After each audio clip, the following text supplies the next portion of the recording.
So welcome back to another video, and today we're going to speak about 3 reasons why you should powerlift as a non-powerlifter. Before we get to this video, like, subscribe, and drop a comment below, because believe it or not, there's some benefit to your aesthetics that are very underrated if you do things right. Now, it's no secret, whenever someone asks me inside the gym, Justin, what type of training do you do? I'll say powerlifting. And what I mean by that is not to just focus on getting strong as possible on the squat, bench, deadlift, without making zero hypertrophy gain and just adjusting technique to bench as wide as possible and to spread your legs as wide as possible for a sumo deadlift. That's not exactly what I mean. And what I mean is to create structure in your training. Strength training is one of the parts of gym that is often overlooked. People monger it like crazy because they're afraid of getting injured. They see horrible injuries. They see Ronnie Coleman getting his 12 surgeries and they see him in the wheelchair and like, oh my God, I don't want to end up like that. Powerlifting is going to get me injured. I don't want to do that. That's ridiculous. I'm going to the gym to get healthier, to lose weight, to look better, and I want to train for aesthetics, right? Wrong. Because the problem with that thinking is that powerlifting is not about hitting PRs. Yes, you will hit PRs. Yes, the goal is to get stronger, but the fundamentals of powerlifting is not to compete in a powerlifting meet, if that makes sense. If your goal is not to compete, at least as a powerlifter. Just like my goal as a power builder in bodybuilding is not to go on a stage with baby oil or glycerin oils on my skin and start flexing in a underwear so you can see my Johnson. It's not really a goal of mine, but I still train for bodybuilding. And my point is that you don't have to compete, you don't have to push yourself to the ranges where the sport gets dangerous, in which you can still reap a ton of benefit from the training of powerlifting. The ideology of caring about how much you're lifting and not like ego lifting, of course, sets a certain standard in your training day in, day out. It allows you to understand a little bit more about how your body progresses and regresses with certain loads and what your objectives are. So if you're not objective with your training, you could kind of understand that, hey, I didn't do this right from previous week, or that is incorrect. And all of a sudden you become a little bit more meticulous with the thought process of getting stronger, meticulous with the thought process of getting better technique. Strength training would be more like a short-term goal with the intent of long-term goal for your aesthetic.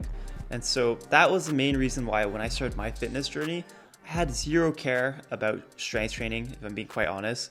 But I knew for a fact that if you want to make muscle gain, if you want to get big, you want to get jacked, there has to be some sort of form of progression in the short term to keep you motivated. But there'll be a point when you go through the list of progressive overload and you'll fail to exhaust one particular variable, and that's going to be the strength training. So instead of being a newbie in the strength department and fearing powerlifting because you think that it means throwing yourself into the gutter in terms of recovery and PRing every single week, that's actually not powerlifting. That is ego lifting. And what I'd really consider powerlifting is the science behind your training, structuring your training in a scheme that makes sense from week 1 to week 12 if you do a longer training cycle. And so you require a lot more thought process if you do end up taking powerlifting, which has amazing transfer to the rest of your training goals. So if your goal is to get bigger with hypertrophy, you have objectives to reach. And so it's not restricted to just getting stronger for 1 rep max, which I think a lot of people believe that's what powerlifting is, because you search up powerlifting on YouTube, you see these people in singlets looking like absolute geeks and they're strong as heck and they're deadlifting just 1 reps. But kind of their physiques, they're impressive because they have big chests, big quads, but you know, like the shoulders are small, the arms aren't really aesthetic. Is honestly a topic for another video, why powerlifters should do some more bodybuilding. I think the ego that people have to shed with taking up powerlifting is that you're not going to look less aesthetic, and that if you do it properly and you don't become obsessive with squat, bench, deadlift, you're not just squat, bench, deadlifting, you're not going to lose aesthetic, and if anything, you're going to gain more aesthetics just from being a little bit more meticulous with your numbers and training. People fear the squat, bench, deadlift. More particularly, they fear the deadlift. But starting with the bench is a great movement for your chest, your shoulders, your triceps. You can do many variations. You don't necessarily have to do just the regular competition bench. And if you have a history of shoulder injuries, I believe pause training with the bench press is safest on the shoulder. As for the squat, you'll learn different ways to lift more loads, whether you do a tempo squat. A lot of people don't like deadlifting. High risk of injury because a lot of people don't know how to deadlift properly, don't know how to properly brace. And so all I have to say is if you don't feel comfortable doing the conventional deadlift, I would say just stick to the RDL, which has particular focus on the posterior chain, more so the hamstrings and glutes and even spinal erectors, which I think the common complaint with the deadlift is that it doesn't really fit into my plan. It's more of a full body movement. It taxes my traps, my back, my glutes, my hamstrings, my calves.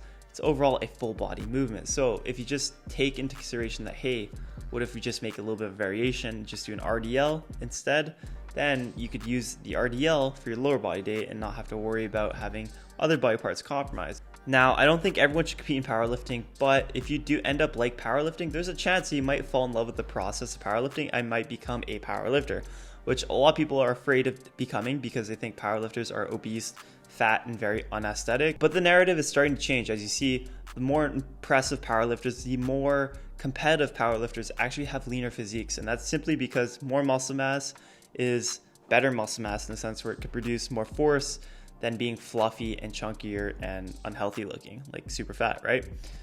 It's starting to be less leverage based, more muscle mass based. Well, leverage is always going to be there, so you're always going to have some leverage advantage, but you're starting to see that leaner body compositions are doing better, and that's why you have people like Russell Swoll, you have people like me that honestly, if I was a complete powerlifter, I should be like 120 kg plus at my height, but could be at 93 kg. And because I am chasing aesthetics, even being relatively strong, competitive powerlifter, I do care about my aesthetics a lot, and I'm willing to cut down like 10 pounds of body mass to make sure that I can make my weight class, so I don't have to go up by 20 pounds and be a fat, unhealthy, disgusting looking powerlifter. So at the end of the day, it just depends what your goals are. You don't have to compete if you're powerlifting. You could train powerlifting without having to ever compete, and you're still considered a powerlifter. Try out powerlifting if you want. It's a great sport. It'll help your aesthetic. Hope you liked the video.